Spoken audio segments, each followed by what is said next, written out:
डूबता सूरज गगन में लालिमा घोल रहा था। फायरी विंड सिटी के बाहरी छोर पर एमराल्ड क्लाउड समिट की चोटी पर पत्थर की एक पुरानी मेज और पास ही एक बेंच थी, जहां एक युवक और युवती साथ बैठे थे। युवक दुबला पतला था, उसका रंग गोरा था, मगर चेहरे पर एक आकर्षक सादगी झलक रही थी। युवती ने सफेद परिधान धारण किया था, उसकी कोमल त्वचा चांदनी की तरह उज्जवल थी और उसका सौंदर्य मनमोहक था। युवती का सिर युवक के कंधे पर स्नेह से टिका था। सूरज की ढलती किरणें उन दोनों को एक स्वप्निल आभा में रंग रही थीं। सिया, काश यह पल यहीं ठहर जाए और हम हमेशा ऐसे ही साथ रहें, युवक ने हल्की मुस्कान के साथ कहा। सिया ने उसकी ओर देखते हुए मुस्कुराकर कहा, सुरेंद्र, हमने साथ जीने का वादा किया है और हम इसे पूरा करेंगे। सिया के चेहरे की मासूम खुशी देखकर सुरेंद्र की आंखों में और भी नरमी आ गई। उसने सिया का हाथ थामते हुए कहा, सिया, मैं जानता हूं कि अभी मैं अपनी शक्तियों को पूरी तरह संजो नहीं पाया हूं, लेकिन यदि मैं अपने रक्त मेरिडियन को जागृत कर पाया तो बुजुर्ग परिषद मेरी सहायता करेगी। वे मेरे लिए दिव्य औषधि का प्रबंध करेंगे, जिससे मेरी साधना पूरी हो सकेगी। मैं तुम्हारी सुरक्षा का संकल्प लेता हूं और जीवन भर तुम्हारा साथ निभाऊंगा। सिया की आंखें नम हो गईं। उसने हल्के से कहा, मुझे तुम पर पूरा विश्वास है सुरेंद्र। सिया की आंखों में भावनाओं की लहर दौड़ रही थी जब उसने धीरे से कहा, सुरेंद्र, क्या सच में मेरिडियन परीक्षण में यह पता चला है कि तुम्हें अपने पिता की रक्त मेरिडियन की विरासत मिली है? सुरेंद्र ने हल्की मुस्कान के साथ आत्मविश्वास से जवाब दिया, हाँ सिया, इसलिए एक दिन तुम्हारा यह आदमी बहुत शक्तिशाली बनेगा। सिया ने पत्थर की मेज पर रखा हुआ कप उठाया और प्यार भरी मुस्कान के साथ उसकी ओर देखा। कप में प्रसिद्ध ब्लड ऑर्किड वाइन भरी थी, जिसकी हल्की भीनी खुशबू हवा में घुल रही थी। सिया ने हल्के से सुरेंद्र के गालों को छुआ, फिर शर्माते हुए बोली, आओ सुरेंद्र, आज की यह शाम हमारी खुशी के नाम। सुरेंद्र ने कप थामते हुए कहा, सिया, तुम हर दिन मुझे इस वाइन का स्वाद चखने देती हो। मैं सच में बहुत खुशकिस्मत हूं कि तुम मेरे साथ हो। यह कहते हुए उसने एक ही घूंट में पूरी शराब पी ली। उसके मुंह में मिठास घुल गई और दिल में एक अजीब सी गर्माहट भर आई। लेकिन अगले ही क्षण उसे महसूस हुआ कि जैसे सब कुछ घूमने लगा हो। उसने झिझकते हुए कहा, सिया, मुझे इतना हल्का और अजीब क्यों लग रहा है? क्या तुमने कुछ? सिया की आंखों में एक रहस्यमयी चमक थी। सुरेंद्र ने पत्थर की मेज को कसकर पकड़ लिया और सिया की ओर नजरें घुमाई, लेकिन तभी उसे महसूस हुआ कि सिया की आंखों में अब वह गर्माहट नहीं थी, बल्कि एक ठंडी बेरुखी थी। हाँ हाँ हाँ सुरेंद्र, सिया के स्वर में एक अजीब सी सर्दी थी। मैंने तुम्हारे साथ ये 3 साल सिर्फ इसलिए बिताए ताकि तुम्हारे मेरिडियन को जागृत कर सकूं। अब जब हम इस मुकाम तक पहुंच चुके हैं, तो क्या यह सही समय नहीं है कि तुम अपना रक्त मेरिडियन मेरी खातिर अर्पित कर दो? सुरेंद्र के कानों में जैसे गड़गड़ाहट गूंज उठी। उसके दिल में हलचल मच गई। अचानक एक अधेड़ उम्र का व्यक्ति अंधेरे से बाहर आया। वह कोई और नहीं बल्कि सिया का पिता था। यावेर, सुरेंद्र के मुंह से बस यही निकला। उसने सिया की आंखों में झांका, लेकिन वहां अब न कोई प्रेम था, न कोई अपनापन, बस ठंडी कठोर उदासीनता थी। मैं तुमसे इतना प्यार क्यों करता रहा? सुरेंद्र की आवाज दर्द से भरी हुई थी। सिया की नजरें उसके दिल में नश्त्र की तरह उतर गईं। क्रोध और वेदना से भरा सुरेंद्र उसकी ओर झपटा, लेकिन सिया ने बस एक कदम पीछे लिया और सुरेंद्र लड़खड़ाकर फर्श पर गिर पड़ा। सिया ने ठंडी हंसी के साथ कहा, मिस्टिकल स्वॉर्ड स्कूल के कृष्णवर्धन मुलिन ने 6 साल की उम्र में साधना शुरू की थी। उसने 2 दिव्य मेरिडियन खोल लिए और 9 साल की उम्र में मास्टर स्तर तक पहुंच गया।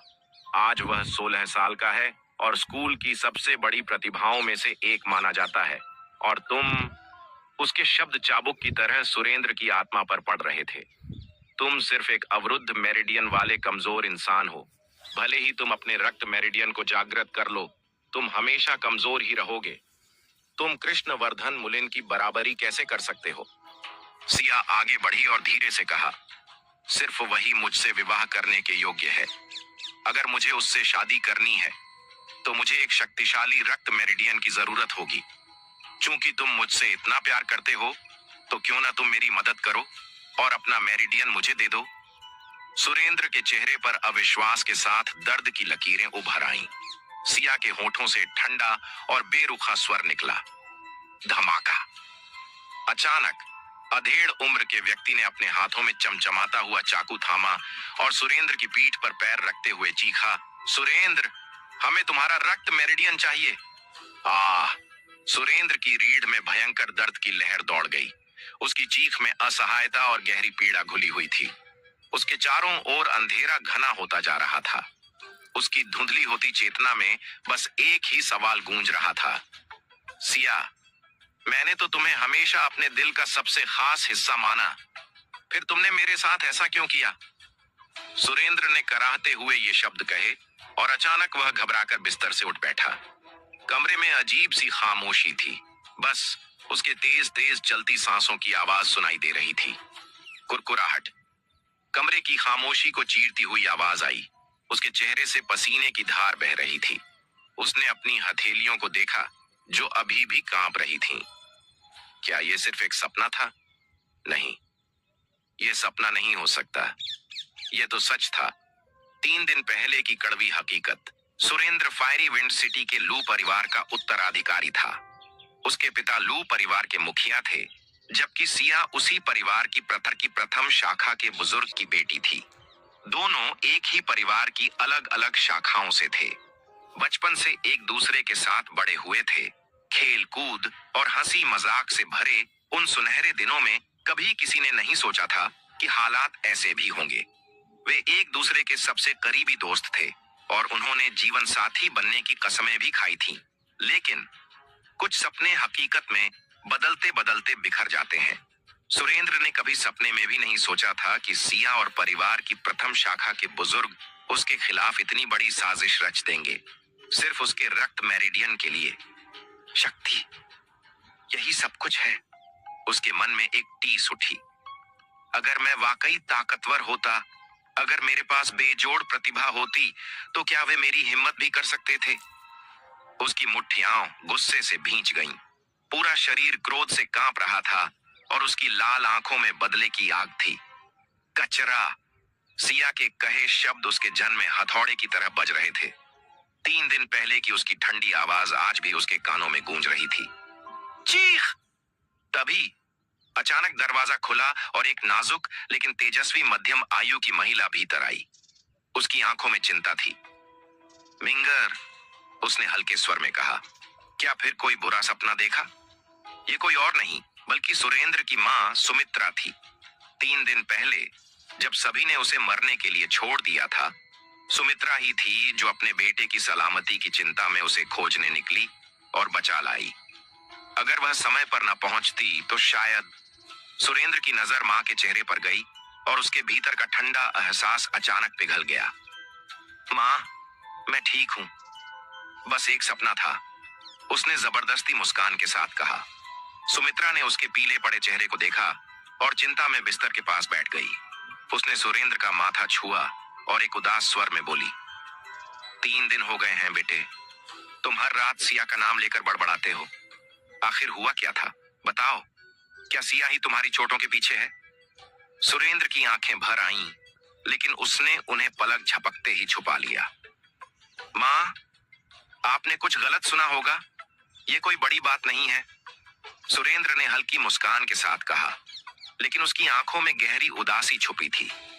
वह अपनी मां को सिया और प्रथम शाखा के बुजुर्गों की साजिश के बारे में नहीं बताना चाहता था। सुमित्रा को मार्शल आर्ट्स की कोई जानकारी नहीं थी और सच बताने से वह केवल परेशान हो जाती। सुमित्रा ने थोड़ी देर तक सुरेंद्र को देखा, फिर धीरे से कहा, मिंगर, अब तुम्हें सिया को उसके नाम से नहीं बुलाना चाहिए। सुरेंद्र चौंका। क्यों मां? सुमित्रा ने गहरी सांस ली। 2 दिन पहले उसने 5वें स्तर के रक्त मेरिडियन को जागृत कर लिया है और एक दिव्य मेरिडियन भी खोल चुकी है। एल्डर काउंसिल ने उसे स्वीकृति दे दी है। 2 महीने बाद होने वाली हाउस मीटिंग में वह लू परिवार की स्वामिनी बन जाएगी और परिवार की पूरी जिम्मेदारी उसके हाथ में होगी। सुरेंद्र के कानों में शब्द हथौड़ों की तरह गूंजने लगे। क्या? सिया लू परिवार की स्वामिनी बनेगी? कभी नहीं। उसने गुस्से से मुट्ठियां भींच लीं और गहरी उग्र आवाज में कहा। उसकी आंखों में बदले की ज्वाला धधक उठी थी। जबड़े को उसने इतनी जोर से दबाया कि दांत चरमराने लगे और उसके होंठों से खून रिसने लगा। 6 साल पहले उसके पिता की रहस्यमयी हत्या के बाद परिवार का नेतृत्व प्रथम शाखा के मुखिया ने संभाल लिया था और तब से कोई नया उत्तराधिकारी नहीं चुना गया था। अब सिया की यह चाल, नहीं, मैं ऐसा होने नहीं दूंगा, सुरेंद्र ने खुद से कहा। उसकी आंखों में संकल्प की चमक थी। सुमित्रा ने सुरेंद्र को इस हालत में देखा तो उसका दिल दहल गया। उसने फौरन उसे अपने गले से लगा लिया और उसकी पीठ पर हाथ फेरते हुए बोली, मिंगर, मुझे इस तरह मत डराओ। मैंने पहले ही तुम्हारे पिता को खो दिया है। मैं तुम्हें भी खोने की ताकत नहीं रखती। सुरेंद्र के हाथ अभी भी उसकी गर्दन पर